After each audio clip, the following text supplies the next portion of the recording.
Bonjour, je vous présente la vidéo 75 concernant les polygones. Étudions dans un premier temps une définition. Un polygone est une figure fermée formée par des segments. Examinons un peu le vocabulaire du polygone. Les points qui relient les segments, ici T, A, M, S et H, sont appelés les sommets. Les segments qui forment le polygone sont appelés les côtés, et deux côtés qui se suivent sont appelés côtés consécutifs. Les points non consécutifs qui sont reliés par un segment sont appelés diagonales. Ici, le segment TS est une diagonale du polygone. Quelques définitions à retenir. Les extrémités de chaque segment sont les sommets du polygone. Les segments sont les côtés du polygone. Et un segment qui joint deux sommets mais qui n'est pas un côté est une diagonale du polygone. Étudions d'un peu plus près comment nommer un polygone.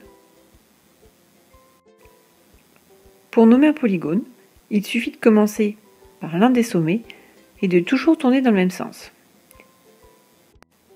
On peut commencer par le pointer et lire les points dans l'ordre contraire des sens des aiguilles d'une montre, c'est-à-dire T, A, M, S, H.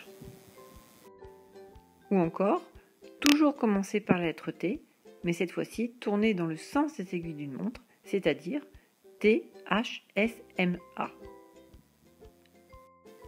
Pour nommer le polygone, on peut donc commencer par n'importe quel point, et pour chaque point, on a deux possibilités. Ici, notre polygone a 5 sommets, on aura donc 10 noms possibles. En voici 4 autres, à vous de déterminer les suivants. Observons d'un peu plus près la grande famille des polygones. Le nom d'un polygone est donné par le préfixe qui indique le nombre de côtés, suivi de gone. Ici, notre polygone a 5 côtés, on l'appellera donc un pentagone. Mais un polygone qui a 6 côtés se nommera hexagone, à 7 côtés heptagone, etc. Dans la grande famille des polygones, on a les polygones qui ont 4 côtés, que l'on nomme les quadrilatères. C'est le cas de la figure bleue. On a aussi les quadrilatères qui possèdent 3 côtés. Ce sont des triangles. C'est le cas de la figure qui est en rose.